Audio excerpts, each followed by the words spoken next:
आवाज मिल रही है सभी को?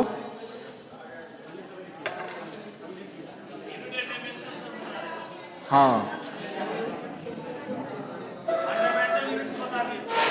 वही, हाँ, वहीं से स्टार्ट कर रहे हैं, वहीं से स्टार्ट कर रहे हैं।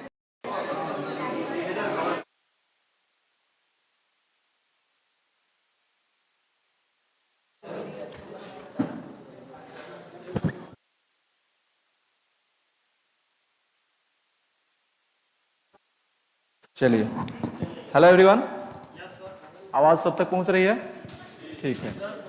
आज हमारा टॉपिक होगा साउंड, लेकिन उससे पहले हम कल की जो चीजें रह गई थी उसको हम बता देंगे। ठीक है? कल क्या पढ़ रहे थे हम लोग? व्युत्पन्न मात्रक। हाँ, वहीं से व्युत्पन्न मात्रक।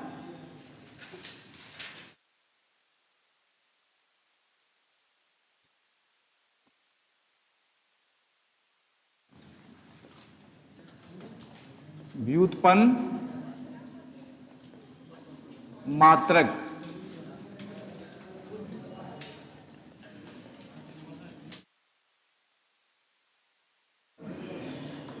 Derived unit. डिराइव्ड यूनिट क्या होता है जी?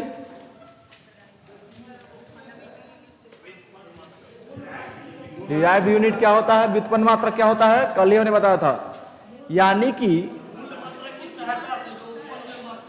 हाँ, बिल्कुल सही, वे सभी मात्रक, ठीक है, वे सभी मात्रक जो मूल मात्रक की सहायता से व्यक्त किए जाते हैं। ठीक है, वे सभी मात्रक जो मूल मात्रक की सहायता से व्यक्त किए जाते हैं उसको क्या कहा जाता है?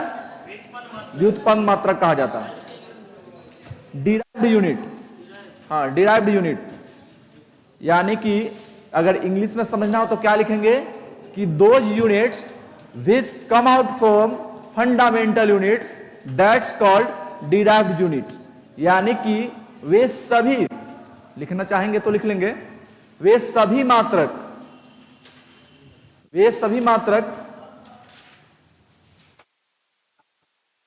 ओके, ठीक है अभी, ओके, वे सभी मात्रक जो मूल मात्रक की सहायता से व्यक्त किए जाते हैं, वे सभी मात्रक जो मूल मात्रक की सहायता से व्यक्त किए जाते हैं व्युत्पन्न मात्रक कहलाते हैं। इंग्लिश में those units which come out from fundamental units, Hindi में, ठीक है, वे सभी मात्रक जो,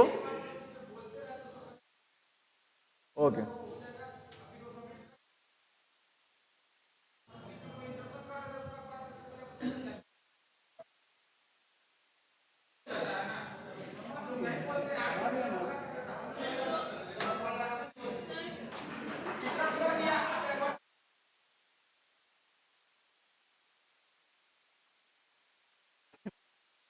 वे सभी मात्रक, वे सभी मात्रक जिनको मूल मात्रक की सहायता से व्यक्त किया जाता है उसे क्या कहा जाता है? व्युत्पन्न मात्रक। जब एक बार स्टेटमेंट बोल दिया जाता है तो आप लोग को सुन लीजिए, ये स्टेटमेंट हमने 3 बार बोला अभी तक। हाँ, हाँ, ठीक है, चलिए, वे सभी मात्रक जो मूल मात्रक की सहायता से व्यक्त किए जाते हैं व्युत्पन्न मात्रक कहलाते हैं। हिंदी में हो गया, लिख लिए। इंग्लिश में भी कोई लिखना चाहता है? ओके, लिखिए, दो units which come out from fundamental units that's called derived unit. समझ गए? ओके, एक तरफ लिखेंगे नाम, ठीक है, एक तरफ क्या लिखेंगे? एक तरफ नाम लिखेंगे, उसके बाद लिखेंगे सूत्र, फिर लिखेंगे मात्रक, और तब जाके बीमा। ठीक है, आप लोग समझ गए हैं ना कि डिराइव्ड यूनिट क्या होता है? Which come out from fundamental unit, जो फंडामेंटल यूनिट से आता है। जैसे यहां पे क्षेत्रफल, क्षेत्रफल को देखेंगे, क्षेत्रफल इक्वल टू क्या होता है, L इंटू बी, लंबाई गुने चौड़ाई होता है ना जी। क्षेत्रफल इक्वल टू क्या होता है, लंबाई गुने चौड़ाई। लंबाई को किस में मापते हैं, मीटर में, मीटर इंटू मीटर हो जाएगा,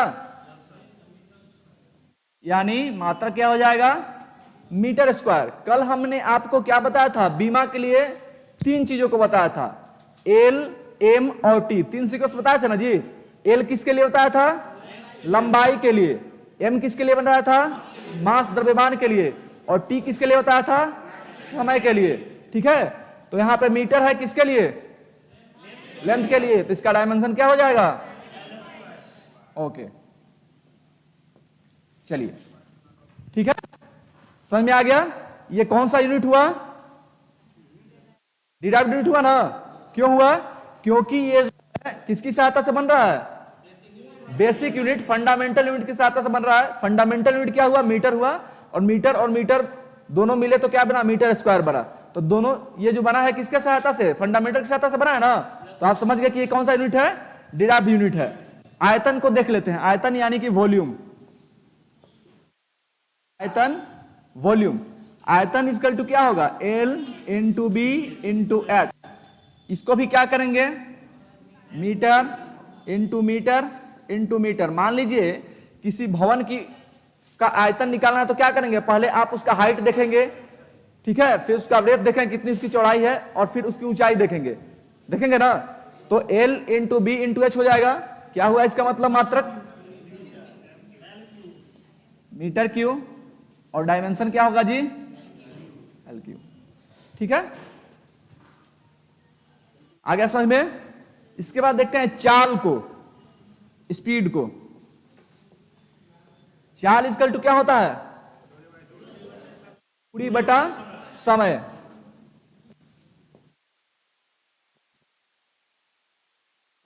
यानी कि डिस्टेंस अपॉन टाइम होगा ना जी। डिस्टेंस को किस में मापते हैं, मीटर में मापते हैं ना, और समय को सेकंड में। क्या हो जाएगा, मीटर पर सेकंड हो जाएगा, हो जाएगा ना। अब बताइए इसका डायमेंशन क्या होगा, एम के लिए क्या लिखेंगे, एम के लिए क्या लिखेंगे, एल, और एस के लिए क्या लिखेंगे, टी। हो जाएगा, बोलिए, समझ में आ रहा है सबको, ओके।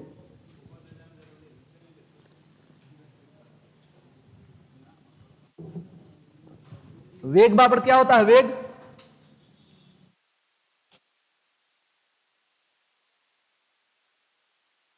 विस्थापन बटा समय। विस्थापन बटा समय होगा ना, तो विस्थापन को किसमें मापेंगे, मीटर में, और समय को किसमें मापेंगे, सेकंड में। इसका भी क्या होगा, मीटर पर सेकंड, और इसका डायमेंशन भी क्या होगा, याद रखिएगा, यानी कि चाल और वेग। ठीक है, चाल और वेग, इन दोनों का मात्रक और डायमेंशन दोनों क्या होता है, क्या होता है जी, समान होता है। ठीक है, उसके बाद देखिए त्वरण, जिसको हम लोग क्या कहते हैं, एक्सेलरेशन। ओके खुशबू रानी, बीमा के लिए तीन चीजों को याद रखना है। लंबाई के लिए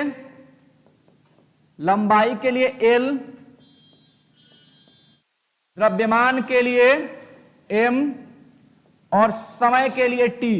बस इन्हीं तीनों चीजों को याद रखिएगा सीक्वेंस में, L, M, T, तो आप बीमा निकाल लेंगे। ठीक है, आप बीमा आराम से निकाल सकती हैं। आप देखेंगे मात्रक क्या आ रहा है, जैसे यहां पे मीटर पर सेकंड आया है, तो मीटर के लिए हम क्या लेंगे, मीटर में किसको मापा जाता है, लंबाई को, तो लंबाई के लिए L ले लिया, और S सेकंड में किसको मापते हैं, समय को, तो समय के लिए T ले लिया। LT, M के लिए L हुआ, S के लिए T हुआ, और -1 है तो -1, LT -1। ऐसे ही बस LMT को याद रखिए, आपको जो है बीमा निकालने में कोई दिक्कत नहीं होगा।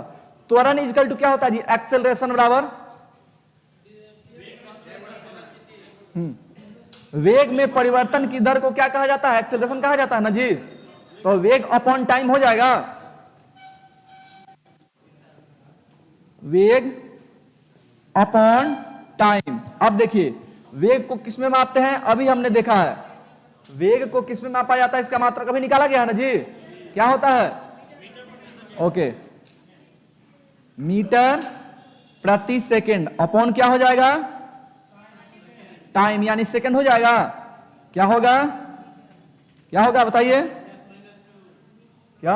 मीटर पर सेकंड स्क्वायर होगा ना। अब इसको आप कैसे लिखेंगे बीमा में बताइए तो? लिखेंगे, बोलिए। LT-2 होगा ना। ओके, बल को देख लेते हैं। हमें लगता है कि अब आप लोग निकाल लेंगे। हाँ, F बराबर ए में, F बराबर ए में द्रव्यमान, आप न्यूटन का दूसरा गति नियम पढ़ेंगे तो वहां से मिलेगा। F बराबर ए में होता है, यानी बल बराबर क्या हो जाएगा? मास इंटू एक्सेलरेशन, यानी कि द्रव्यमान गुने क्या होगा? त्वरण। द्रव्यमान गुने त्वरण होगा ना जी। बोलिए, तो द्रव्यमान के लिए क्या लिखेंगे?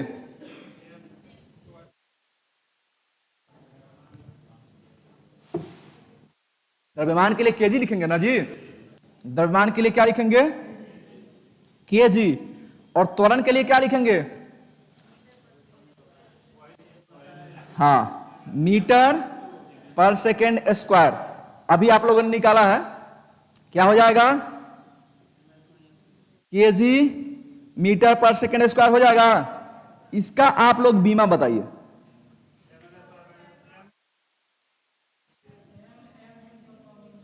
एम, केजी के लिए एम लिखेंगे, एम के लिए एल लिखेंगे और एस के लिए टी लिखेंगे -2।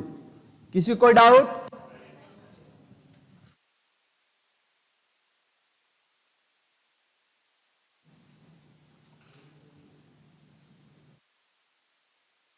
हाँ ठीक है, बता रहे। वेग को वेलोसिटी, वेलोसिटी ठीक है, द्रव्यमान। चलिए केजी मीटर पर सेकंड स्क्वायर को क्या लिखेंगे जी? क्या लिखेंगे? इसके बाद देखिए संवेग,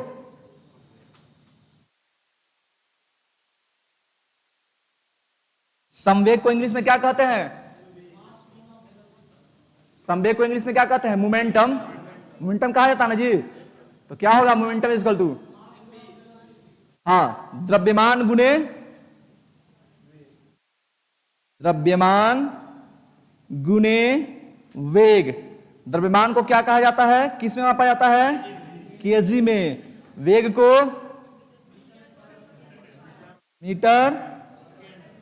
मीटर पर सेकेंड में मापा जाता है। वेग को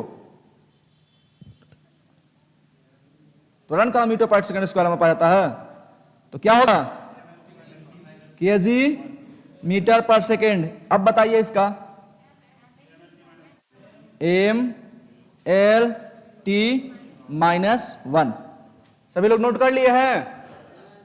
नहीं किए हैं तो जल्दी कीजिए, जो नहीं किए हैं जल्दी कीजिए।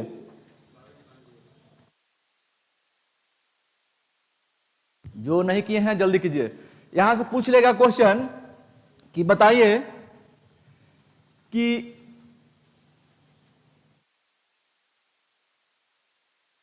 ओके ठीक है, नहीं वहां बोल रहे हैं, इसको इंग्लिश में बोल देने के लिए। क्षेत्रफल को एरिया बोलेंगे, आयतन को वॉल्यूम बोलेंगे, चाल को स्पीड बोलेंगे, वेग को वेलोसिटी, त्वरण को एक्सेलरेशन, बल को फोर्स और संवेग को क्या कहेंगे जी?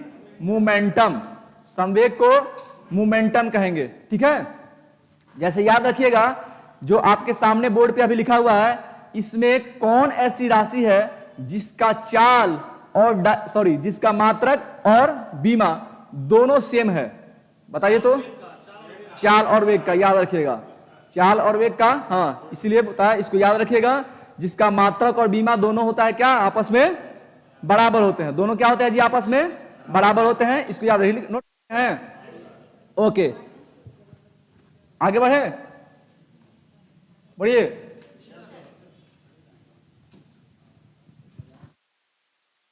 अब देखिए, जहां से क्वेश्चन पूछे जाने की बहुत अधिक संभावनाएं होती है, लंबाई के, नहीं समझ में आ रहा है? ओके, ठीक है, ओके। लंबाई के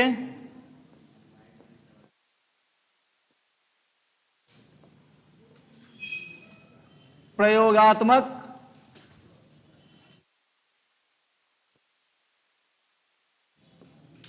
मात्रक, ठीक है। देखेंगे लंबाई के प्रयोगात्मक मात्रक, जैसे पूछा जाता है कि 1 फॉर मी, देखे होंगे आप लोग, पूछ लेता है कि 1 फॉर मी इक्वल टू क्या होता है, ठीक है। 1 फॉर मी इक्वल टू क्या होगा, या फिर इसको 1 फेमटो भी बोला जाता है, 10⁻⁻15 मीटर। 1 फर्मी या 1 फेमटो इक्वल टू कितना होता है, 10⁻⁻15 मीटर, या फिर 1 पिकोमीटर, जो लंबाई की सबसे छोटी इकाई है, 1 पिकोमीटर।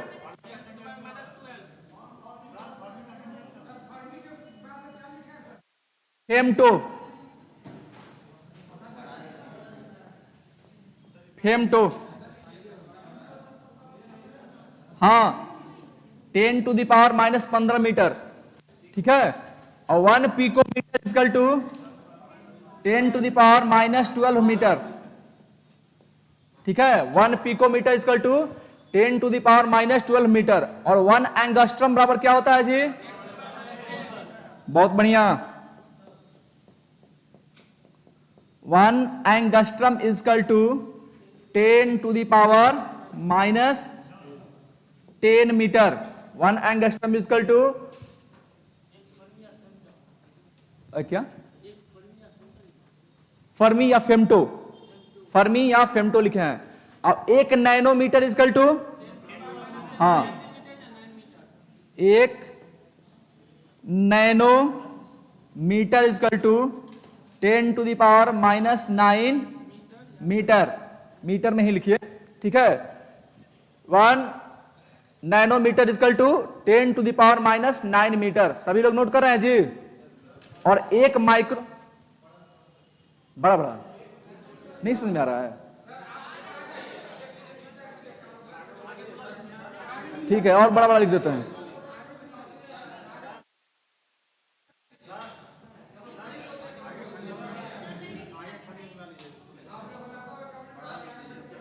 ठीक है, बड़ा बड़ा लिख देते हैं, कोई दिक्कत नहीं, ठीक है। 1 माइक्रोमीटर,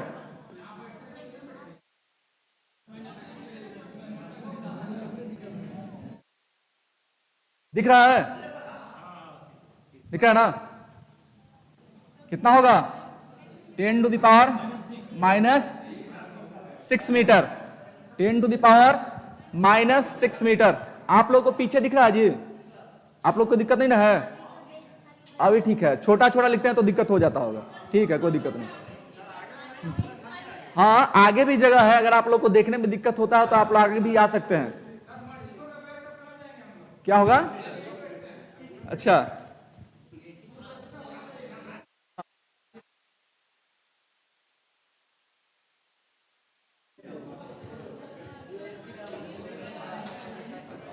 ठीक है।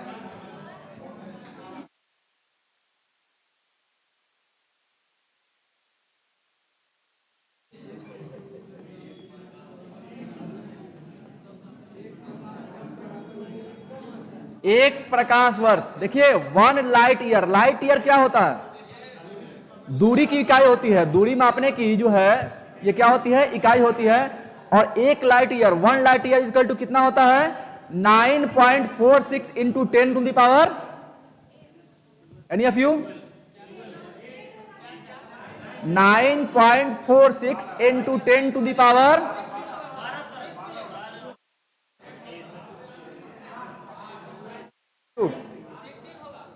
एनी ऑफ यू, नहीं नहीं, हाँ देखिए 9.46 इंटू 10⁻16 मीटर। ठीक है, ये क्या है? प्रकाश, आप लोग को दिख रहा है जी, प्रकाश वर्ष है। और एक खगोलीय मात्रक, हाँ एक खगोलीय मात्रक बराबर क्या होता है?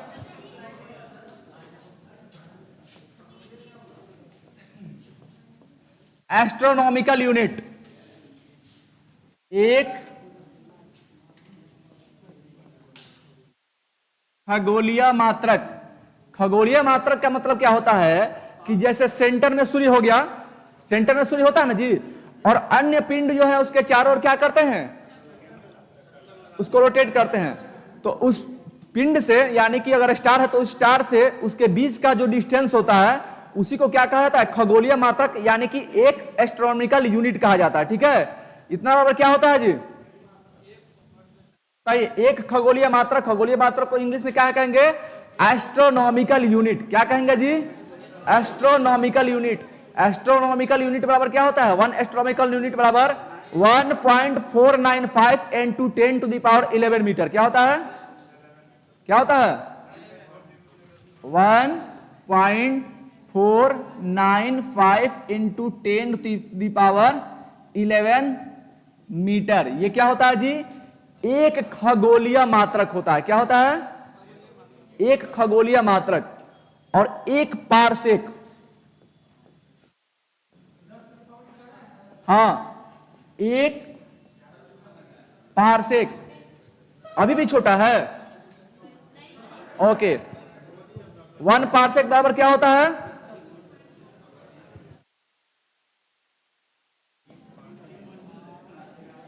Into 10⁻16 metre. नोट कर लीजिए, 1 parsec is equal to 3.083 into 10⁻, कितना होता है? 16 मीटर। चलिए, प्रकाश वर्ष के बारे में हम बात कर रहे थे। ठीक है, ये जो है क्या है? प्रकाश वर्ष है, लाइट ईयर है।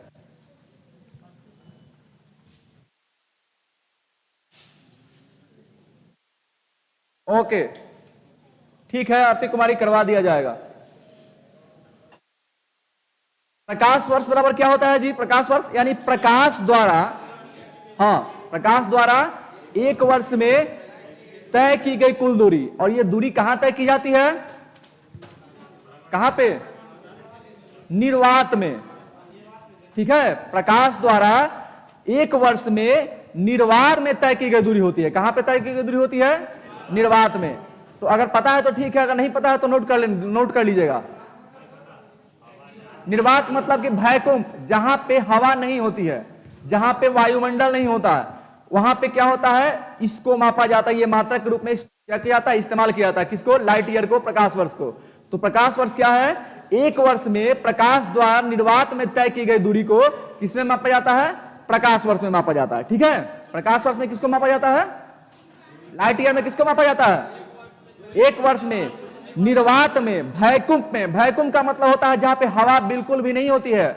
ठीक है, वहां पे क्या किया जाता है? प्रकाश वर्ष से जो है दूरी की मापन की जाती है, दूरी को मापा जाता है। जैसे अंतरिक्ष में, अंतरिक्ष में क्या होता है? निर्वात होता है, वहां पे भैकुंभ होता है। कल ही शायद बताया था कि परसों, कि जब हम अंतरिक्ष से देखते हैं तो वहां पे काला दिखाई देता है। बताया था ना? क्यों? क्योंकि वहां उसका अपना एटमॉस्फेयर नहीं होता है, और अपना एटमॉस्फेयर नहीं होने के कारण लाइट जो है वहां पे टकराता नहीं, तो स्कैटरिंग नहीं होता है, और स्कैटरिंग नहीं होने के कारण वो काला दिखाई देता है। तो इसीलिए अंतरिक्ष में जो है एटमॉस्फेयर नहीं होता है, वैकुंठ होता है, और वहां पे जो है दूरी मापने के लिए किसका इस्तेमाल किया जाता है? तो प्रकाश वर्ष का इस्तेमाल किया जाता है। ठीक है, ओके, प्रकाश वर्ष समझ गए?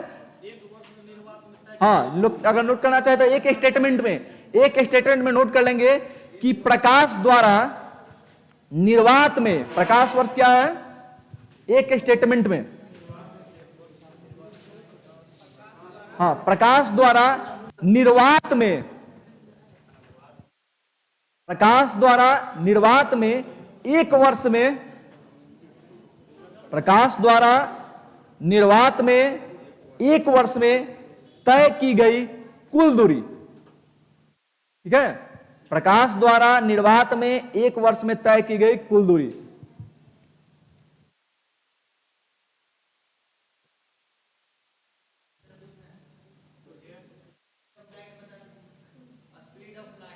स्पीड और प्रकाश का वेग 3.8 इंटू 10⁸ मीटर पर सेकेंड, या फिर 3 लाख किलोमीटर पर सेकेंड निर्वात में। किसमें? तो मीटर पर सेकेंड में दिया होगा, हम किलोमीटर में बताया, तो अभी तो उन्होंने बताया ना, दोनों में बताया, दोनों में बताया ना जी। ठीक है, चलिए हो गया। उसको किलोमीटर से मीटर में बदलिएगा, आपको पता चल जाएगा। क्या लिखे जी? हो गया। अब हाँ, यानी कि प्रकाश वर्ष आप समझ गए। अब देख लीजिए खगोलीय मात्रक को। एक खगोलीय मात्रक, खगोलीय मात्रक क्या होता है अभी हमने बताया, समझ में आया कि नहीं आप लोगों को? कि सूर्य सेंटर में है और पिंड उसके चारों ओर क्या करती है? चक्कर लगाती रहती है। तो उस पिंड की हम मान लेते हैं वो क्या है? पृथ्वी है। जैसे ये सन है और यहाँ पे अर्थ जो है इसके चारों ओर क्या करती है? मूवमेंट करती है, घूमती रहती है ना जी। तो पृथ्वी से ये भी क्या है? दूरी की ही इकाई है। खगोलीय मात्रक भी क्या है? दूरी मापने की ही एक इकाई है। लिखना चाहेंगे तो लिख लेंगे, खगोलीय मात्रक भी दूरी मापने की इकाई है। और इसमें क्या मापा जाता है? तो सूर्य से पृथ्वी की औसत दूरी को, ठीक है, सूर्य से पृथ्वी की औसत दूरी को खगोलीय इकाई कहा जाता है। ठीक है, हाँ, खगोलीय इकाई क्या है? तो यह भी दूरी मापने की एक इकाई है। यह भी, हम वही बोल रहे हैं, ओके, वही बोल रहे हैं। एक खगोलीय मात्रक, यह भी दूरी मापने की एक इकाई है। यह भी दूरी यह भी दूरी मापने की एक इकाई है। देखिए आप लोग इतने लेवल पे हैं, एक बार आप लोग स्टेटमेंट सुन लीजिएगा तो फिर लिख लीजिएगा, लिख लीजिएगा कि नहीं लिख लीजिएगा। और बीच में अगर इधर से कोई बोलेगा तो फिर इधर दिक्कत होगा, इधर से बोलेगा तो इधर दिक्कत होगा, है कि नहीं है? तो आप लोग एक बार सुन लीजिए फिर लिखिए तो बेहतर होगा। ठीक है, क्या हुआ? यह भी दूरी मापने की क्या है? एक इकाई है। और सूर्य से पृथ्वी, लिखिएगा, सूर्य से पृथ्वी के बीच की औसत दूरी, हाँ, सूर्य से पृथ्वी के बीच की औसत दूरी, सूर्य से पृथ्वी के बीच की औसत दूरी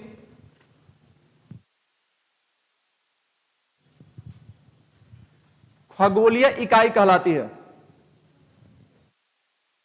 खगोलीय इकाई कहलाती है। किसमें?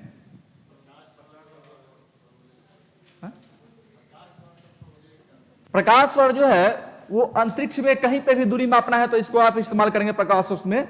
और ये खगोलीय मात्रक क्या होता है? ये केवल सूर्य से पिंड के बीच का डिस्टेंस मापने के लिए इस्तेमाल किया जाता है। उसमें स्टेटमेंट में लिखवाया गया। ठीक है, यानी सन का जो पिंड जो चारों ओर चक्कर लगाते रहते हैं उनको मापने के लिए इसका इस्तेमाल किया जाता है। हो गया चीज सबका? एनी ऑफ यू, आप में से कोई भी जो अगर नहीं समझा हो इसको?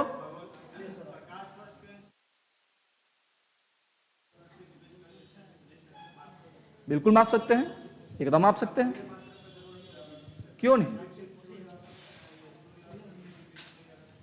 आपको जिसमें मापना है माप सकते हैं, लेकिन ये भी उसका मात्रक है, इसको भी, इसमें भी आप माप सकते हैं। खगोलीय मात्रक का इस्तेमाल जो है मेनली किस लिए होता है? तो सन से जो पिंड उसका मूवमेंट कर रहा है, उसको घूम रहा है, उसी के लिए इस्तेमाल किया जाता है, उसी के लिए इसका इस्तेमाल किया जाता है। और प्रकाश वर्ष जो है पूरे अंतरिक्ष में कहीं पे भी प्रकाश कितना दूरी तय की है, प्रकाश कितनी दूरी तय की है निर्वात में, उसके लिए इस्तेमाल किया जाता है।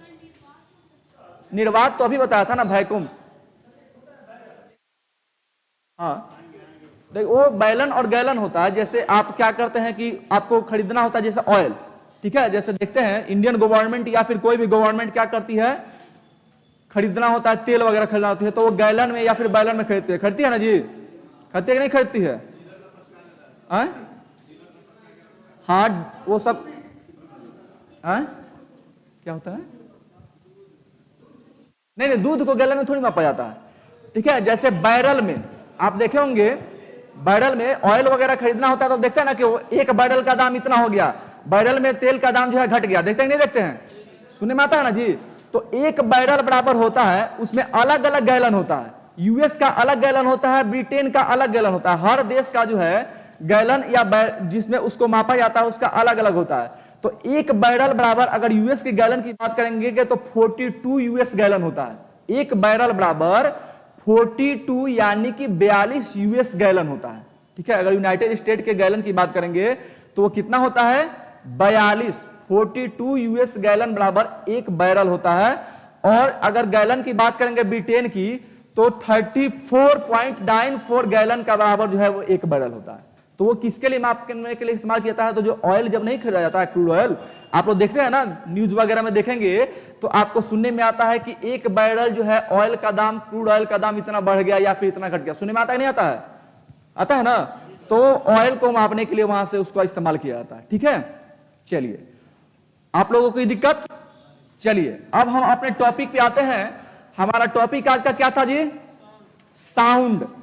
और साउंड ही यह चीज है कि हम यहां बोल रहे हैं और आप वहां सुन रहे हैं, है कि नहीं है? अच्छा ये बताइए, साउंड तो आप सभी समझते हैं, साउंड क्या है? एनी ऑफ यू, हमको तो नहीं लगता है कि आप में से कोई भी व्यक्ति ऐसा होगा कि साउंड नहीं समझता होगा। साउंड जो है वो ध्वनि है ना जी। तो अगर बोलना हो एक स्टेटमेंट के तौर पे, सुन लीजिए सुन लीजिए, अगर एक स्टेटमेंट के तौर पे आपको यह बताना पड़े कि साउंड क्या है, ध्वनि क्या है, कैसे बताएंगे? बताएंगे ऐसे तो बोल सकते हैं कि साउंड भी क्या है? ऊर्जा का ही एक रूप है कि नहीं है? साउंड जो है वो ऊर्जा का ही एक रूप है ना जी, है कि नहीं है? ऊर्जा का ही एक रूप है और यह जो है सुनने की क्षमता पैदा करता है कि नहीं है? साउंड की अगर बात करेंगे, साउंड साउंड तो ये क्या है? ध्वनि है, ठीक है। और ये क्या है? कैसी ध्वनि है? तो यांत्रिक ध्वनि है, मैकेनिकल है। मैकेनिकल समझते हैं ना? मैकेनिकल वेव है, यानी कि यांत्रिक तरंग है। यांत्रिक तरंग का मतलब क्या होता है? इसको चलने के लिए क्या जरूरत है? माध्यम की जरूरत होती है। और इसकी स्पीड जो है, ध्वनि की जो स्पीड है, इसके मीडियम पे ही डिपेंड करती है कि किस मीडियम में ट्रेवल कर रहा है। सबसे तेज जो होता है वो सॉलिड में होता है और सबसे कम जो होता है वो किस में होता है? गैस में होता है। ठीक है, यहां से क्वेश्चन ध्वनि से पूछा जाता है। आप देखेंगे तो कई बार क्वेश्चन पूछा गया है कि ध्वनि की रफ्तार जो है, ध्वनि की तीव्रता जो है सबसे अधिक किस मीडियम में होती है? तो ध्वनि के चलने के लिए क्या जरूरत है? मीडियम की जरूरत है। और जिस भी तरंग को चलने के लिए मीडियम की जरूरत होती है उसे क्या कहा जाता है? कि वो मैकेनिकल वेव है। मैकेनिकल वेव है यानी कि यांत्रिक तरंग है। तो ध्वनि कैसी तरंग है? यांत्रिक तरंग है। और इसको चलने के लिए किसकी जरूरत पड़ती है? मीडियम की जरूरत पड़ती है। किसकी जरूरत पड़ती है जी? मीडियम की। अब देखिए ये अलग अलग, कभी कभी देखिएगा क्वेश्चन आप लोग फंस जाएंगे या फिर फंस जाते होंगे। क्वेश्चन पूछ लेता है कि गैस में, ठीक है, ध्वनि जब चलती है तो दो तरीके के पढ़े, मैं इसको बता ही देता हूं फिर आपको लिखवाऊंगा कि ध्वनि जब चलती है यानी वेव जो है वो कितने प्रकार की होती है? जनरली कंपन के आधार पे, यानी पार्टिकल जो है, प्रत्येक मीडियम में कुछ पार्टिकल होते हैं, होंगे कि नहीं होंगे? अगर मीडियम में ट्रेवल करेगी तो मीडियम में पार्टिकल होगा ना जी। तो जब तरंग चलती है तो तरंग के संचरण के जो डायरेक्शन होता है, यानी कि तरंग अगर ट्रेवल कर रही है तो उस तरंग का जो तरंग जिस मार्ग में, जिस डायरेक्शन में ट्रेवल कर रही है, अगर वो माध्यम, जिस माध्यम में चल रही है, उस माध्यम के पार्टिकल भी उस तरंग की दिशा में वाइब्रेट कर रहे हैं। समझिएगा बात को। अगर तरंग ऐसे दिशा में चल रही है सीधी, और उसके जिस मीडियम में जा रही है उस मीडियम के जो पार्टिकल हैं उसी तरंग के दिशा में वाइब्रेट कर रहे हैं, तो वो तरंग कौन सा तरंग कहलाएगा? अनुदैर्घ्य तरंग कहलाएगा। अनुदैर्घ्य तरंग। देखिए जैसे ये हुआ, हाँ, जैसे ये तरंग की दिशा हुई और पार्टिकल भी जो है ये जैसे एयर में, मान लीजिए कि एयर में ये चल रहा है, एयर में चल रहा है, तो जिससे इसका डायरेक्शन है और यही इसके बीच का जो पार्टिकल है, मान लीजिए ये पार्टिकल है तो इनका डायरेक्शन है, तो पार्टिकल की दिशा के डायरेक्शन के समानांतर ही ये चल रही है, यानी कि उसी के पैरेलल चल रही है। तो आप क्या कहेंगे? ये कौन सी तरंग होगी? अनुदैर्घ्य तरंग होगी, लॉन्गिट्यूडिनल वेव होगी। होगी ना? बोलिए, सभी को, किसी कोई डाउट नहीं है? बिल्कुल सही, ध्वनि ऊर्जा का ही एक रूप है जिससे हम किसी की आवाज को सुन पाते हैं। ठीक है, और दीपक कुमार बिल्कुल सही बोल रहे हैं, मैकेनिकल वेव भाई यांत्रिक तरंगे हैं, बोल रहे हैं, वही तो हम समझा रहे हैं ना। ध्वनि क्या है? It is a form of energy, form of क्या है जी? एनर्जी। ठीक है, ध्वनि क्या है? ऊर्जा का ही एक रूप होता है जिसके द्वारा हम क्या करते हैं? which, produce efficiency of hearing. ठीक है, ध्वनि ऊर्जा का एक रूप है, ध्वनि ऊर्जा का एक रूप है जो सुनने की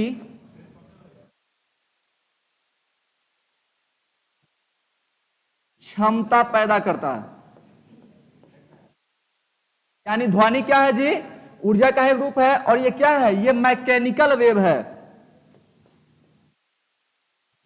मैकेनिकल वेव यानी कि यांत्रिक तरंग है। ठीक है, अब ठीक है, efficiency of hearing, efficiency of hearing यानी कि सुनने की क्षमता, एफिशिएंसी ऑफ हियरिंग यानी कि सुनने की क्षमता।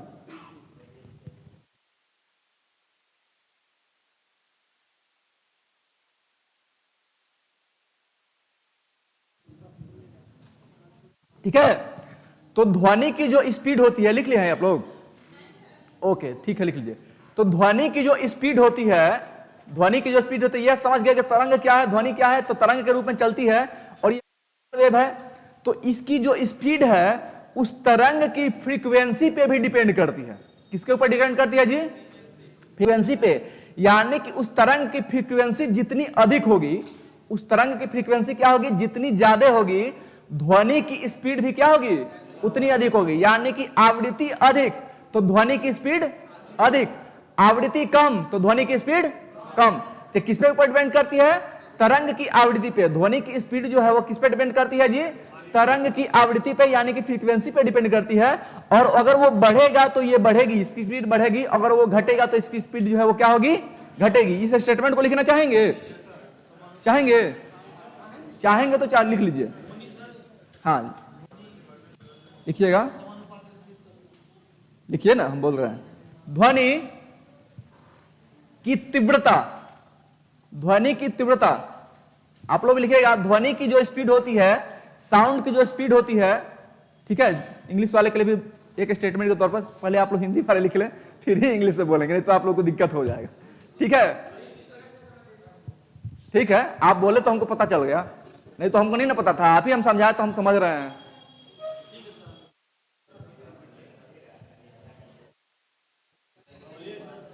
अजीब अजीब लोग बैठ जाता है पढ़ने के लिए। चलिए, ध्वनि की तीव्रता तरंग की आवृत्ति पर निर्भर करती है, तरंग की आवृत्ति पर निर्भर करती है।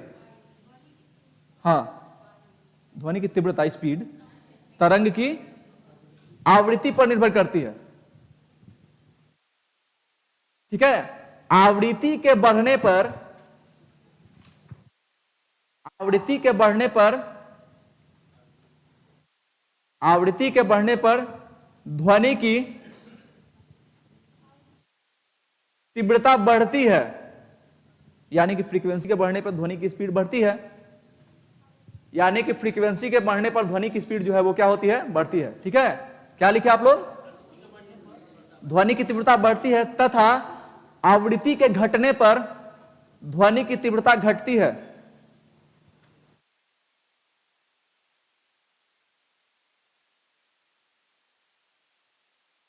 है ना जी? लेकिन एक और चीज है, लेकिन एक और चीज है, जितने भी यांत्रिक तरंगे से ध्वनि उत्पन्न होती है उन सबको हम अपनी कानों के द्वारा नहीं सुन सकते हैं, नहीं सुन सकते हैं ना जी। हम इतने नजदीक हैं और आपका जो ये धड़कन है वो क्या होता है? हमेशा धड़कता रहता है, साउंड उत्पन्न करता है, करता है ना, लेकिन क्या आप उसको सुन पाते हैं? नहीं सुन पाते हैं। तो हमारे कानों को किसी भी तरंग ध्वनि, किसी भी ध्वनि तरंग को सुनने के लिए क्या है? एक श्रव्यता सीमा है, एक क्या है? एक रेंज है, न उससे कम और न उससे अधिक।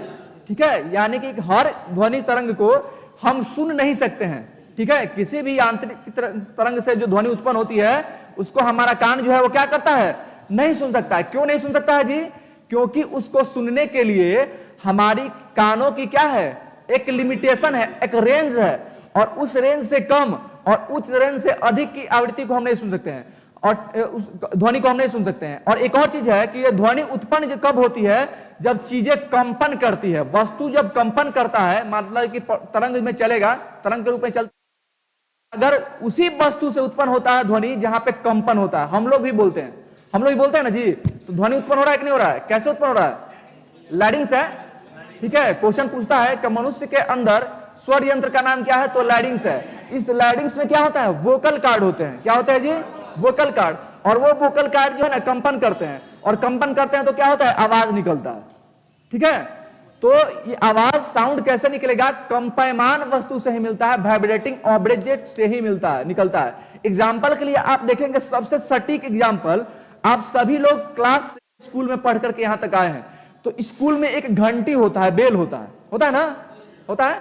जब आप उसको टन टन ऐसे बजाएंगे तो बजा के आप हट जाएगा, उसमें से क्या होता है? आवाज निकलता है ना जी। और उसके बाद आप उसको छूइए, टच कीजिए उस घंटी को, वो घंटी कंपन करता रहता है कि नहीं रहता है? रहता है ना। जैसे ही आप उसको छुएंगे, उसका कंपन धीरे धीरे क्या होता है? कम हो जाता है। होता है कि नहीं होता है? तो इससे आपको स्पष्ट होता है कि नहीं होता है कि ध्वनि कब उत्पन्न होती है? कंपयमान वस्तु से ही उत्पन्न होती है। चाहे आप बांसुरी को ले लीजिए, फ्लूट को ले लीजिए, फ्लूट को आप बजाते हैं तो क्या होता है? साउंड निकलता है ना। कैसे? वहां पे क्या वाइब्रेट करता है? तो उसका जो एयर कॉलम होता है करता है, ठीक है, करता है नहीं करता है? तबला जो है, तबला बजाते हैं आप तो उसमें से साउंड निकलता है। कैसे निकलता है? आप उसके मेम्ब्रेन को प्रेस तो वहां पे कंपन होता है, तो क्या निकलता है? आवाज निकलती है ना। आप स्ट्रिंग को देखेंगे, स्ट्रिंग को, वो जो गिटार वगैरह होता है, उसका जो वायर होता है, आप उसको स्ट्रिंग को ऐसे क्या करते हैं? कंपयमान करते हैं, तो वहां से क्या निकलता है? आवाज निकलता है। तो ये क्लियर हुआ ना कि कहां से उत्पन्न होगी ध्वनि? तो किसी न किसी वाइब्रेटिंग ऑब्जेक्ट से, किसी न किसी कंपयमान वस्तु से ही जो है वो क्या निकलेगी? ध्वनि निकलेगी, ठीक है। और ध्वनि को सुनने के लिए, प्रत्येक ध्वनि को हम लोग नहीं सुन सकते हैं, क्योंकि उसको सुनने के लिए क्या है? हमारे कान की एक रेंज है, एक श्रव्यता श्रेणी है, श्रव्यता रेंज है, ऑडिबल रेंज जिसको कहा जाता है। यानी कि ध्वनि तरंग को सुनने के लिए एक रेंज है, और इसी रेंज के आधार पर इसको 3 भागों में बांटा गया है। कितने भागों में बांटा गया जी? 3 भागों में। कौन कौन? हाँ, श्रव्य तरंगे हिंदी में बोलेंगे, अपश्रव्य तरंगे बोलेंगे, और पराश्रव्य तरंगे बोलेंगे। तरंग को, ठीक है, 3 नहीं बोले, 3 बोले, ठीक है। इन 3 भागों में क्या होता है? इनको बांटा गया है। श्रव्य तरंगे वो होती है जिनका रेंज कितना होता है जी? जिसको हम सुन सकते हैं, हाँ, 20 हर्ट्ज से लेकर के 20,000 हर्ट्ज के बीच का जो रेंज होता है, उसको हम लोग अपनी कानों से क्या कर सकते हैं? सुन सकते हैं। और वही रेंज जो होता है वो क्या होता है? ऑडिबल रेंज होता है, जिसको हम अपनी कानों से सुन सकते हैं। उससे कम का, जैसे देखिएगा, आप लोग रात में सोए रहते हैं, और सोए रहते हैं तो क्या होता है? क्या होता है? जब खुशबू रानी कह रहे हैं कि अच्छा ठीक है, अभी तो बड़ा बड़ा लिख रहा हूं, अभी तो सबको दिखाई दे रहा है ना खुशबू, अभी तो बड़ा बड़ा लिखे ना, अभी दिखाई दे रहा होगा। पहले का कमेंट है, ठीक है। आप लोग को अब दिक्कत नहीं ना हो रहा है जी देखने में? ओके, ठीक है। कभी कभी लिखने में छोटा लिख देता हूं तो दिक्कत हो जाती होगी, कोई दिक्कत नहीं है, बड़ा बड़ा लिखूंगा। आप लोग अगर दिक्कत होगा तो एक बार बोलिएगा तो हो जाएगा, बार बार नहीं बोलिएगा, ठीक है। हाँ, अभी कहां? अभी तो स्टार्ट किए हैं ना, अभी तो स्टार्ट ही किए हैं, सब बता रहे हैं। स्पीड ऑफ साउंड जो है वो किस पे ऊपर डिपेंड करता है? तरंग की फ्रीक्वेंसी पे डिपेंड करता है, या फिर माध्यम पे डिपेंड करता है कि कौन से माध्यम में उसकी स्पीड कितना होती है। और ये सबसे अधिक किस में होता है? तो ठोस में होता है, और सबसे कम किस में होता है? तो गैस में होता है, ठीक है।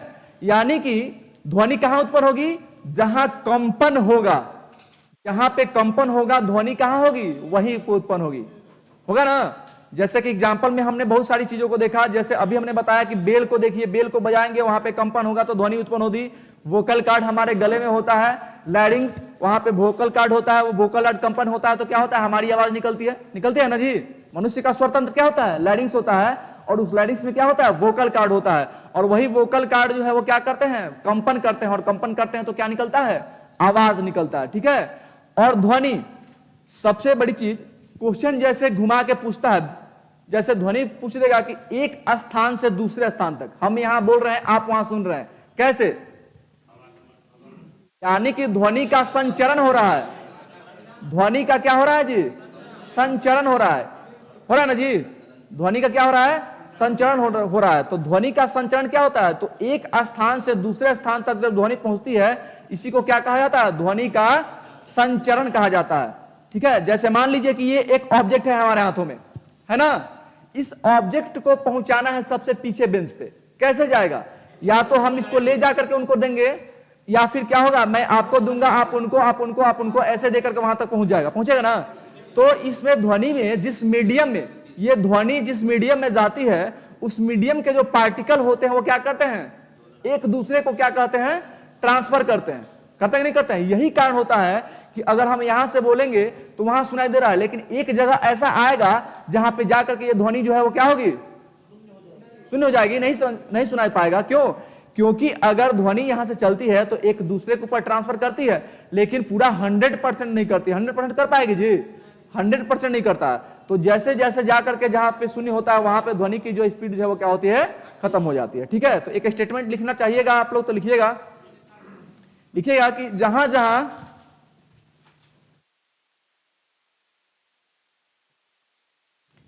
जहां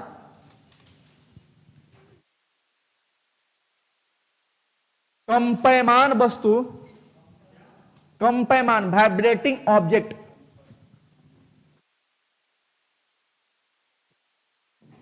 कंपयमान वस्तु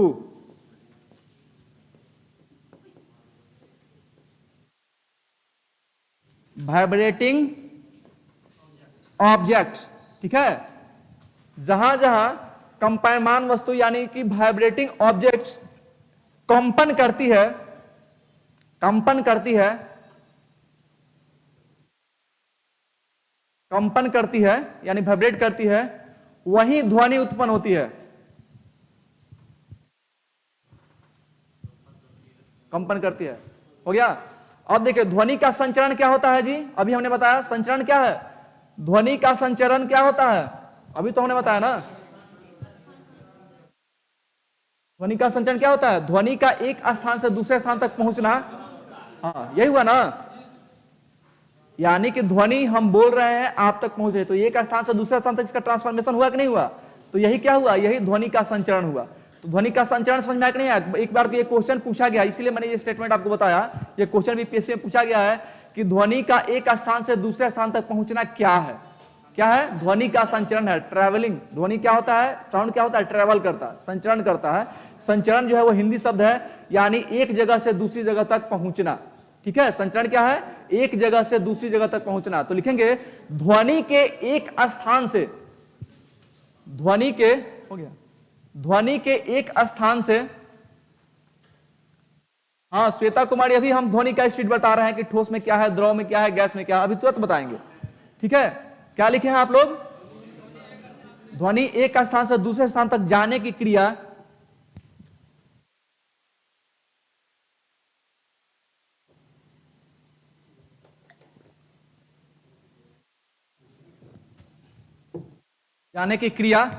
ध्वनि का संचरण कहलाता है। ध्वनि का संचरण कहलाता है। ध्वनि का संचरण कहलाता है। हो गया। अब देखिए, हमने आपको स्टार्टिंग में ही बताया था कि ध्वनि के चलने के लिए किसकी जरूरत है जी? मीडियम की। और वो मीडियम क्या हो सकता है? ठोस, द्रव और गैस। क्या वो मीडियम वैक्यूम हो सकता है? नहीं हो सकता है। याद रखिएगा, ध्वनि जो है निर्वात में नहीं चल सकती है। यही कारण है कि अंतरिक्ष में अगर व्यक्ति जाएगा, कभी मौका मिलेगा अंतरिक्ष में जाने के लिए, चंद्रमा पे, तो क्या होगा? दो व्यक्ति होंगे ना, तो यहां से बोलेंगे कि इधर सुनो, तो उसको नहीं पता चलेगा कि आप क्या बोल रहे हैं। हाँ, ऐसे कहिएगा तो उसको लगेगा कि आइए। तो वहां पे क्या होता है? निर्वात। यहां पे निर्वात होता है। कुछ कह रहे हैं क्या? नहीं।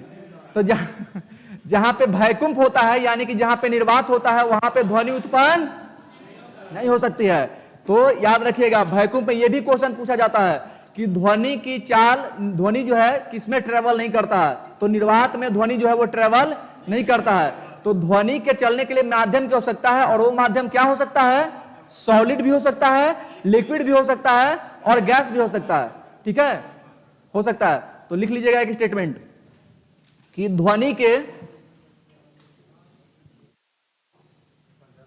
ध्वनि के संचरण के लिए माध्यम का होना आवश्यक है।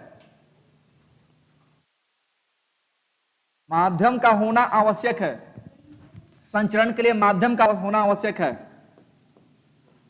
माध्यम यानी कि मीडियम का होना आवश्यक है। मीडियम का होना आवश्यक है। और ये मीडियम जो है वो क्या हो सकता है? ठोस भी हो सकता है, द्रव भी हो सकता है, गैस भी हो सकता है। ठीक है, गैस, लिक्विड एंड सॉलिड, यह भी हो सकता है, लेकिन निर्वात नहीं हो सकता। निर्वात नहीं हो सकता। वैक्यूम में ध्वनि का संचरण नहीं होगा।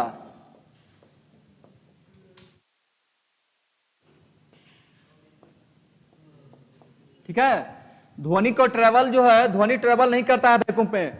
ठीक है, इसीलिए जब आप देखेंगे चंद्रमा पे जो लोग जाते हैं उनको क्या दिया जाता है? वायरलेस सेट दिया जाता है, और तब वो वहां बात करते हैं, आपको सुनाई देता है। नहीं तो वहां पर अगर जाएंगे तो वहां एटमॉस्फेयर नहीं है, निर्वात है, और निर्वात में ध्वनि का संचरण जो है वो नहीं होगा। ठीक है, तो आप लिख लेंगे ठोस, द्रव और गैस में यह जो यहां पे संचरण होगा वो माध्यम सॉलिड भी हो सकता है, द्रव भी हो सकता है, गैस भी हो सकता है। ठीक है, लेकिन निर्वात में ध्वनि का संचरण संभव नहीं है। अब देखिए, ठोस, द्रव, गैस में ध्वनि का संचरण सबसे तीव्र कहां पे होगा? ठोस में। इस स्टेटमेंट को लीजिए, ये भी क्वेश्चन बीपीएससी में पूछा गया है। ये भी क्वेश्चन जो है वो पूछा गया है कि ध्वनि का संचरण सबसे तीव्र कहां पे होता है। आप लोग देखेंगे तो क्वेश्चन प्रीवियस ईयर वहां पे पता चलेगा ध्वनि का संचरण सबसे तीव्र। जो स्टेटमेंट मैं बता रहा हूं आपको, ये पूछा हुआ स्टेटमेंट है, ये क्वेश्चन पूछा हुआ है, इसलिए इसको आप लोग इग्नोर करने का काम मत कीजिएगा। ठीक है, तो ध्वनि का संचरण सबसे तीव्र ठोस में होता है। नोट कर लीजिएगा, ध्वनि का संचरण सबसे तीव्र ठोस में होता है। संचरण सबसे तीव्र ठोस में होता है। ठोस में होता है, जबकि सबसे कम गैस में होता है, और निर्वात में तो पॉसिबल ही नहीं है। ठीक है, गैस में होता है। वायु में इसकी स्पीड कितनी होती है? हाँ, नोट कर लीजिएगा, ऐसे वायु में 332 मीटर पर सेकेंड। वायु में ध्वनि की स्पीड कितनी होगी? 332 मीटर पर सेकेंड। और वही हाइड्रोजन गैस में बात करेंगे तो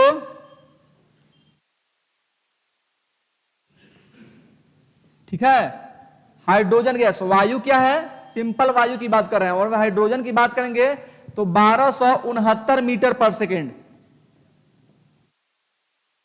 1269 मीटर पर सेकेंड, ये किसकी स्पीड बता रहा हूं मैं? और समुद्री जल में, सी वाटर, समुद्री जल यानी कि सी वाटर की अगर हम बात करेंगे, समुद्री जल की बात कर रहे हैं तो 1533 मीटर पर सेकेंड। कितना? 1533 मीटर पर सेकेंड ध्वनि की जो रफ्तार है वो समुद्री जल में। हाँ, श्वेता कुमारी बिल्कुल सही। ठोस में सबसे ज्यादा, बिल्कुल सही जवाब है आपका, ठोस में सबसे ज्यादा होता है। ठीक है, तो समुद्री जल में 1533 मीटर पर सेकेंड किसकी स्पीड होती है जी? ध्वनि की। और सामान्य जल में, समुद्री जल में 1533 मीटर पर सेकेंड। हाँ, सामान्य जल में 1483 मीटर पर सेकेंड। 1483 मीटर पर सेकेंड जो है वो जल में होगा। और सबसे अधिक किसमें होता है जी? स्टील में, एल्यूमिनियम में होता है। जानते हैं उसका स्पीड कितना होता है? एल्यूमिनियम में सबसे अधिक होता है, 1483 मीटर पर सेकेंड। एल्यूमिनियम वहां पे पार्टिकल जो है वो ज्यादा कंजेस्टेड होते हैं, तो जो जहां ज्यादा कंजेस्ट होगा वहां पे ज्यादा फोर्स लगेगा, तो वो जहां पे लगेगा तो वो कंपन जो है उनकी करने की जो है वो क्या होती है, ज्यादा कंजेस्ट होता तो वो एक दूसरे से जल्दी जल्दी लड़ेगा, ऐसे ऐसे। तो लड़ेगा तो ज्यादा साउंड उत्पन्न होगा। मान लीजिए नजदीक है तो यहाँ पे आप प्रेशर ऐसे करते हैं तो ये क्या होगा, ज्यादा वाइब्रेट करेगा, तो वहां से ज्यादा जो है वो क्या निकलता है। एल्यूमिनियम में 6420 मीटर पर सेकंड होता है, 6420 मीटर पर सेकंड ध्वनि जो है वो एल्यूमिनियम में चलता है। कहां, अच्छा सॉरी 20 बोल रहे थे, 30 लिखा गया था, सॉरी। ठीक है, कोई दिक्कत नहीं, मैं ठीक कर देता हूं। चलिए 6420 मीटर पर सेकंड ध्वनि की रफ्तार किसमें होती है, एल्यूमिनियम में। और लोहे में कितनी होती है जी, 5130 मीटर पर सेकंड। हाँ, लोहा में उससे कम होता है, 5130 मीटर पर सेकंड। नहीं, ऐसा नहीं होता है, सबसे अधिक एल्यूमिनियम में होता है, उसके बाद लोहा में होता है। ठीक है, इसको याद रखिएगा। ऐसा नहीं है कि एल्यूमिनियम से ज्यादा लोहा में होता है, ऐसा बिल्कुल नहीं होता है। क्या, क्यों, एल्यूमिनियम भी ठोस है, मतलब स्ट्रांग होता है, वो स्ट्रांग होता है, हाँ बिल्कुल। ठीक है, लेकिन जो है स्पीड सबसे अधिक किसमें होती है, एल्यूमिनियम में होती है। ठीक है, ध्वनि की स्पीड सबसे अधिक किसमें होती है जी, एल्यूमिनियम में। अब देखिए, एक होता है इंटेंसिटी। ध्वनि की अगर बात करेंगे, ध्वनि की अगर बात करेंगे तो एक चीज होता है इंटेंसिटी, तीव्रता, इंटेंसिटी, तीव्रता।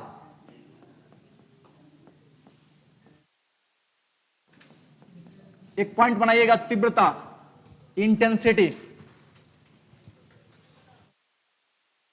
ठीक है, तीव्रता यानी कि इंटेंसिटी।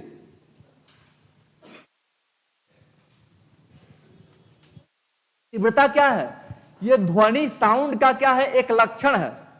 ठीक है, तीव्रता क्या है, साउंड का एक लक्षण है, ध्वनि का एक लक्षण है, जिससे क्या होता है, कोई भी आवाज आपको धीमी सुनाई देती है या फिर तेज सुनाई देती है। ऐसा होता है कि नहीं होता है, बोलिए। ध्वनि तीव्रता क्या है, इंटेंसिटी क्या है, ध्वनि का एक लक्षण है। ठीक है, पहले समझ लीजिए, इंटेंसिटी क्या है, एक सिम्टम होता है, एक लक्षण होता है, किसका, ध्वनि का, साउंड का, जिसके द्वारा आप क्या करते हैं, किसी साउंड को तेज सुनते हैं या फिर धीमे सुनते हैं। ठीक है, सुनते हैं ना। और ये जानते हैं किसके ऊपर डिपेंड करता है, बिल्कुल सही, आयाम। हाँ, आयाम अलग होता है, आवृत्ति अलग होता है। ठीक है, आयाम जैसे एक्सट्रीम पोजीशन और रियल पोजीशन जब पढ़ेंगे ना, जैसे कोई तरंग जो है वाइब्रेट कर रहा है, मान लीजिए ये तरंग है, इस तरंग के कारण वाइब्रेट कर रहा है, यहां है ना इसका सीधा पोजीशन, ये इसका क्या हुआ, मेन पोजीशन हुआ। इसको समझने का प्रयास कीजिएगा, ये इसका मेन पोजीशन हुआ कि नहीं हुआ। अब इसको हम यहां खींच लिए और छोड़ दिए, तो ये क्या होगा, यहां आएगा और फिर यहां आएगा, फिर यहां आएगा ना, जो घड़ी, हाँ पेंडुलम। आप इसका मेन पोजीशन ये होता है ना, यहां से आप इसको खींच देंगे, खींचेंगे ना ऐसे, देखिए, ये देखिए, ये हुआ इसका क्या हुआ, मेन पोजीशन। समझिएगा पहले चीजों को, ये क्या हुआ, मेन पोजीशन हुआ। अब आप क्या करते हैं, इसको खींच लेते हैं, यहां मान लीजिए खींच लिए, खींचेंगे ऊपर और छोड़ेंगे तो फिर यहां आएगा, आएगा ना जी, हुआ कि नहीं हुआ, बोलिएगा। तो ये क्या हुआ, यानी कि इस मेन पोजीशन से जो अधिकतम दूरी तय की वो हो गया इसका एक्सट्रीम पोजीशन। अच्छा, बड़ा लिखे हैं, हाँ, वही बात है, वही बात। एक्सट्रीम पोजीशन, देखिए समझ लीजिए, तो ये क्या होता है, ये मेन पोजीशन और एक्सट्रीम पोजीशन का बीच का जो डिस्टेंस होता है ना, वही एम्पलीट्यूड कहलाता है, वही क्या कहलाता है, आयाम कहलाता है। क्या कहलाता है जी, आयाम यानी एम्पलीट्यूड। यानी कि ये, अब इसको हम ऐसे घुमा दे तो यही ना हुआ, यानी ये हुआ इसका मेन पोजीशन, यहां गया और फिर यहां आया, बोलिए हुआ कि नहीं हुआ। तो ये जो है, ये डिस्टेंस, यही क्या कहलाता है, आयाम कहलाता है, एम्पलीट्यूड कहलाता है। ठीक है, तो हमने क्या बताया था, इंटेंसिटी बताया था। तो इंटेंसिटी किसके ऊपर डिपेंड की, आयाम के ऊपर। यानी कि कंपन में आयाम, अगर कोई वाइब्रेट करता है ऑब्जेक्ट, वाइब्रेट करेगा तो ही ध्वनि उत्पन्न होगी। तो आयाम जितना अधिक होगा, आयाम जितना अधिक होगा उतनी ही ज्यादा क्या होगी, ध्वनि की तीव्रता होगी। ध्वनि नहीं, ध्वनि, ध्वनि की तीव्रता, हाँ वो आ गया, ठीक है। ध्वनि यानी कि जो साउंड है उसकी तीव्रता किसके ऊपर डिपेंड करती है, आयाम के ऊपर। तो पहले आप तीव्रता को लिख लीजिएगा, आप लोग पहले तीव्रता को लिख लीजिएगा। ध्वनि, ध्वनि कहने में ध्वनि आ गया, वो थोड़ा सा स्लिप ऑफ टंग हो गया, ठीक है, हाँ समझ, बस बस बस, हाँ? अभी, हाँ अभी आईपीएल खत्म हुआ है ना, तो थोड़ा सा क्या, हाँ चलिए नोट कर लीजिए, चलिए छोड़िए। इंटेंसिटी, तीव्रता क्या है जी, इंटेंसिटी क्या है ध्वनि का, इंटेंसिटी क्या होता है, नोट कर लिए आप लोग, अच्छा लिख लीजिएगा, लिखिएगा तीव्रता लिख करके, जिससे पॉइंट हमने दिया है यहां पे आप लिखिएगा, इंटेंसिटी के सामने लिखिएगा,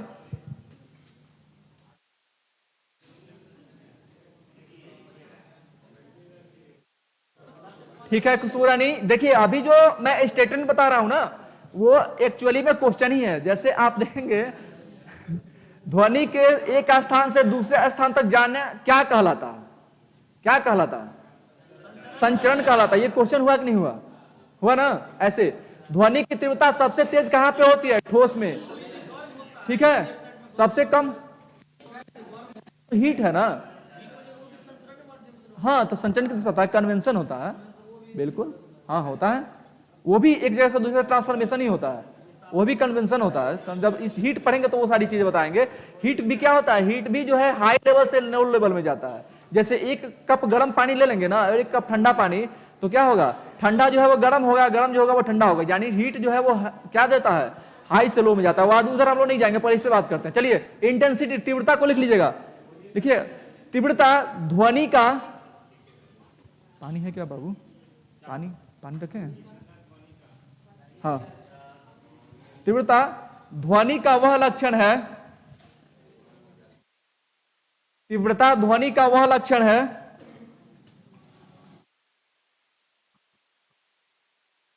जिसमें कोई भी ध्वनि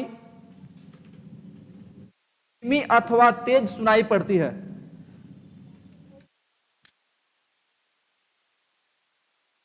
इसको रख लीजिए, क्या लिखे, वह लक्षण है, लिख लिया है ना, वह लक्षण है जिसमें हमें कोई भी ध्वनि धीमी अथवा तेज सुनाई पड़ती है।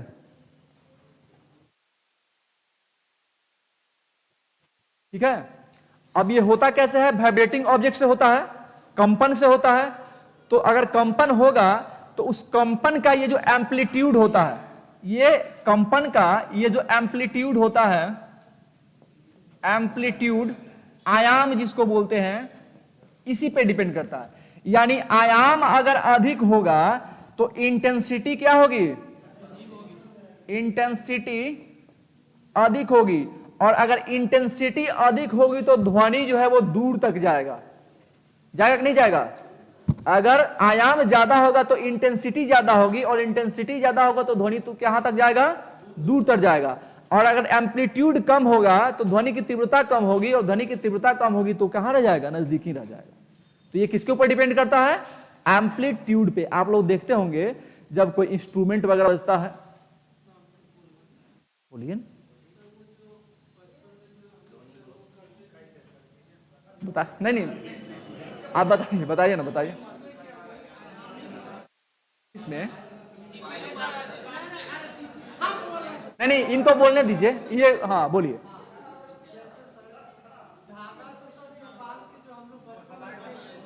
हाँ हाँ, जब दूर तक जाएगा तो वो देखिए इंटेंसिटी जो है वो डिपेंड करेगा आयाम पे।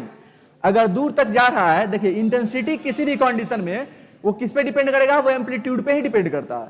अगर एम्पलीट्यूड ज्यादा होगा तो वो दूर तक जाएगा, लेकिन वो धागा से आप जब बोलते थे तो वो धागा तो ज्यादा एम्पलीट्यूड उसमें होता नहीं था। वो धागा जो आप ऐसे खींचते होंगे, ऐसे धागा खींचते होंगे तो कितना हिलता होगा, ज्यादा से ज्यादा हमको लगता है कि बस इतना, जितना अभी बन गया इतना ही ना। तो वो जितना कम होगा उतना कम ही जाएगा, वो दूरी ज्यादा नहीं तय करेगा, लेकिन वो ज्यादा होगा तो उसकी इंटेंसिटी जो है ज्यादा बढ़ेगी। यानी ये किस पे डिपेंड करता है, ये आयाम पे डिपेंड करता है। आयाम बढ़ेगा तो इंटेंसिटी बढ़ेगी, और इंटेंसिटी बढ़ेगी तो ध्वनि का संचरण दूर तक होगा। ठीक है, नोट कर लीजिए क्या लिखे हैं, लिखिएगा कंपन का आयाम, कंपन का आयाम, उसके आगे इंटेंसिटी में कंपन का आयाम बढ़ने पर, कंपन का आयाम बढ़ने पर ध्वनि की तीव्रता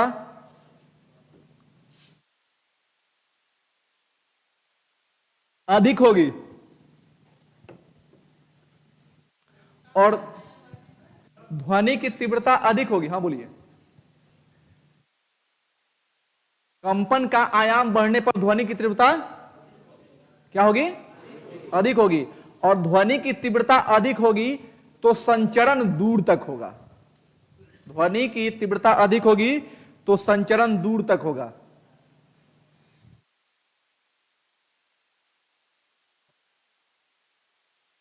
बात करेंगे तारा, तो इस पे नहीं, फ्रीक्वेंसी पे डिपेंड करेगा, सब बताएंगे, कुछ छूटेगा नहीं, हर एक पॉइंट को लेकर के चलेंगे। क्या लिखे हैं, पिच जो होता है ना वो डिपेंड करता है साउंड पे। जैसे एक बच्चे की आवाज को देख लीजिए, एक बूढ़े की आवाज को देख लीजिए, दोनों की आवाज में क्या होगा, एक किसी का आवाज जो है मोटा आता है, ग्रेव आता है, और किसी का श्रील आता है।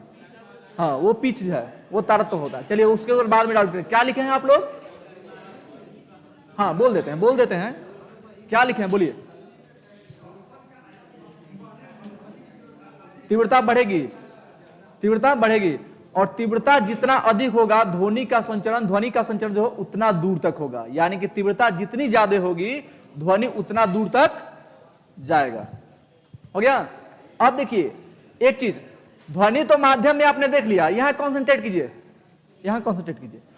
अब देखिए ध्वनि के तो आपने देख लिया कि एक मीडियम में चल रहा है, लेकिन ऐसा भी तो हो सकता है ना जी कि ध्वनि एक माध्यम से जब दूसरे माध्यम में प्रवेश करेगी, ध्वनि एक मीडियम से दूसरे मीडियम में प्रवेश करेगी, तो क्या उसमें कुछ अंतर होगा, बिल्कुल होना चाहिए एकदम।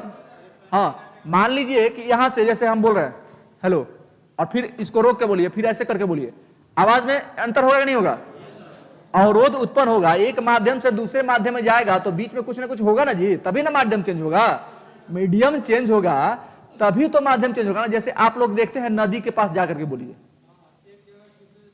याद है ना, तो कहीं वो अलग चीज है, वो इको होता है। जैसे नया मकान बना है ना, आप उसमें जाकर के बोलिए तो आपका आवाज बार बार टकरा के आपको सुनाई देता है, वो इको होता है। या फिर आप खुले जगह पे भी कभी कभी देखे होंगे, आप ऐसे एक बार बोलेंगे ना, जब छोटे अगर आप होंगे तो जाकर कहीं हवेल में भी देखे होंगे, या फिर खुला जगह एकदम है, खुले जगह में जाकर के आप बोलिएगा ना इन दिनों में, तो आपको लगेगा कि आपका आवाज 2 बार सुनाई दे रहा है। ऐसा होता है कि नहीं होता, वो इको होता है, वो इको होता है। और उस इको को सुनने के लिए होता है कि कितने डिस्टेंस पे आप इको को जो है सुन सकते हैं। यानी कि आपका जो श्रोता है वो और जो परावर्तक सतह है उसके बीच जो डिस्टेंस होता है लगभग 17 मीटर 16.6 होता है।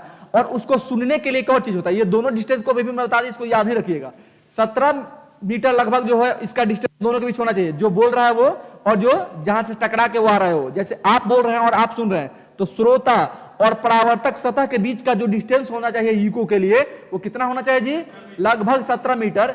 एक्चुअल में वो 16.6 होता है, लेकिन उसको लगभग में 17 हम लोग मानते हैं, इसको आप लोग याद रखिएगा। और किसी भी पॉइंट दिखा देते हैं, सुन लीजिए। और अगर कोई भी ध्वनि आपको सुनना है तो वो ध्वनि का को आप कितने देर की, 1 सेकेंड के 10वां हिस्सा यानी कि 1/10 तक आप क्या करते हैं, उसको महसूस कर सकते हैं। तो इसलिए दोबारा उस ध्वनि को सुनने के लिए उसके बीच में 1/10 का क्या होना चाहिए, गैप होना चाहिए। 1/10 का गैप होगा तभी आप उसको क्या करेंगे, दोबारा सुन पाएंगे। चीजें समझ में आ रही कि नहीं आ रही है, पहले ये बताइए, आ रही है ना। चलिए क्या लिखे हैं स्टेटमेंट, हाँ लिख लीजिएगा, वो तो लिख लिया ना, वो तो स्टेटमेंट पूरा हो गया है। अब माध्यम चेंज करने वाला हम बता रहे थे। हाँ तो लिखिएगा कि एक माध्यम से दूसरे माध्यम में, ऑनलाइन वाले लोग आप लोग बताइएगा आप लोगों को समझ में आ रहा है कि नहीं आ रहा है। अगर आ रहा है तो यस टाइप करेंगे। हाँ क्या कंपन, अच्छा जिनका छूट गया है ना, क्लास ऑफ होगा तो आप लिख लीजिएगा, ठीक है। हाँ, एक माध्यम से दूसरे माध्यम में जाने पर ध्वनि की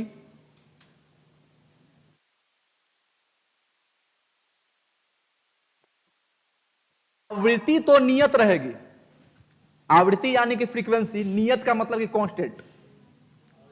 आवृत्ति तो नियत रहेगी यानी कि कांस्टेंट, फ्रीक्वेंसी क्या, हाँ, जाने पर ध्वनि की आवृत्ति तो नियत रहेगी, आवृत्ति तो नियत रहेगी यानी कि फ्रीक्वेंसी जो है वो क्या रहेगी, कांस्टेंट रहेगी, परंतु चाल और तरंग दैर्घ्य में परिवर्तन हो जाता है, परंतु चाल और तरंग दैर्घ्य में परिवर्तन हो जाता है। हाँ, चाल स्पीड, परंतु चाल एवं तरंग दैर्घ्य यानी स्पीड और वेवलेंथ में क्या होता है, परिवर्तन हो जाता है, परिवर्तन हो जाता है। अब देखिए, टेम्परेचर और प्रेशर, ये दो चीज होती है। टेम्परेचर और प्रेशर दो अलग अलग चीज होता है ना जी। तो ये भी पूछा जाता है कि क्या टेम्परेचर का प्रभाव, टेम्परेचर का प्रभाव ध्वनि पे पड़ेगा, क्या प्रेशर का प्रभाव पड़ेगा? प्रेशर का ध्वनि पे कोई प्रभाव नहीं पड़ता है, लेकिन टेम्परेचर का पड़ जाता है। ठीक है, टेम्परेचर का प्रभाव जो है वो पड़ता है, लेकिन प्रेशर का दबाव ध्वनि पे ऊपर नहीं पड़ता है। बता देते हैं, देखिए जैसे देखेंगे, देखिए बता देते हैं, जैसे वायु को देखिएगा, नॉर्मल वायु में अभी आप कितना देख रहे हैं, नॉर्मल, देखिए यहां पे देखिए कॉन्सेंट्रेट, अच्छा यहां से हटा दिया। नॉर्मल वायु में ध्वनि की स्पीड कितनी होती है, 332 मीटर पर सेकेंड। उस समय 332 मीटर पर सेकंड होती है, लेकिन अगर आप वहां पे ध्वनि में, वायु में जो है थोड़ा सा टेम्परेचर बढ़ा दीजिए, आप जैसे ही उस वायु में टेम्परेचर बढ़ेगा तो उस ध्वनि की स्पीड जो है वो क्या होती है, बढ़ जाएगी, बढ़ जाएगी। हाँ, टेम्परेचर बढ़ेगा तो ध्वनि की स्पीड जो है वो बढ़ जाएगी, क्योंकि हाँ नहीं, देखिए आप नहीं समझ रहे हैं मैं क्या बता रहा हूं, नहीं,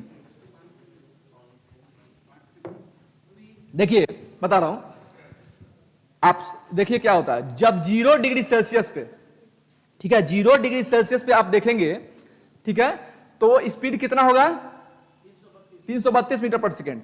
लेकिन आप जैसे ही टेम्परेचर बढ़ाएंगे, जैसे ही टेम्परेचर बढ़ाएंगे 22 डिग्री सेल्सियस तक ले जाएंगे, ध्वनि की जो स्पीड होती है वो क्या हो जाती है, 344 मीटर पर सेकेंड हो जाती है। ठीक है, क्या होती है, 344 मीटर पर सेकेंड हो जाती है। अब आप जैसे कि आपने अभी कहा कि सर टेम्परेचर बढ़ाएंगे तो मोलकल तो उसका जो है वो क्या होगा, वो फैलेगा। बिल्कुल सही बताया आपने, टेम्परेचर जो है वो क्या होगा, फैलेगा। टेम्परेचर दिया जाएगा तो उसके मोलकल जो है वो डिस्टेंस कवर करते हैं। ठीक है, डिस्टेंस मतलब बनाएंगे, तो जब डिस्टेंस बनाएंगे तो उसका तो घटना चाहिए, ठीक है, घटना चाहिए। लेकिन ये स्पीड किसके ऊपर डिपेंड करता है, किसके ऊपर डिपेंड करता है, मीडियम के ऊपर डिपेंड करता है, आवृत्ति के ऊपर, फ्रीक्वेंसी पे। तो वहां पे फ्रीक्वेंसी क्या बताया हमने, क्या बताया, फ्रीक्वेंसी नियत रहती है, फ्रीक्वेंसी नियत रहती है, और फ्रीक्वेंसी नियत रहती है और आयाम वहां पे इंक्रीज हो जाता है। इसी के चलते ध्वनि की स्पीड वहां पे टेम्परेचर बढ़ने पे आयाम जो है वो क्या होता है, बढ़ता है और वो बढ़ जाता है। ठीक है, एक जो स्टेटमेंट आपने लिखा है उस पर ध्यान दीजिए, क्या बताया था मैंने कि वो कांस्टेंट रहता है। फ्रीक्वेंसी क्या होता है जी, कांस्टेंट रहता है। तो फ्रीक्वेंसी कांस्टेंट रहेगा तो वो तो नियत हो जाएगा, और जैसे ही टेम्परेचर बढ़ाया जाएगा फ्रीक्वेंसी कांस्टेंट यानी कि वो नियत स्पीड, और जैसे ही उसके मोलर टेम्परेचर बढ़ाएंगे तो आयाम बढ़ेगा, आयाम बढ़ता है तो ध्वनि की स्पीड क्या होती है, बढ़ती है। ठीक है, तो इसीलिए वायु में वो क्या होता है, टेम्परेचर बढ़ाना पड़ता है। लेकिन अगर प्रेशर बढ़ाया जाता है तो क्या होता है, ध्वनि की चाल पर दाब का कोई भी प्रभाव, कोई भी इफेक्ट जो है वो नहीं पड़ता है। आगे कल कंटिन्यू करेंगे। अच्छा ये बताइए आप लोग कि जितनी चीजें आज आपने पढ़ी, इसमें किसी को कहीं ऐसा लगा कि हमको नहीं समझ में आ रहा है, एनी ऑफ यू बोल देते हैं इसको।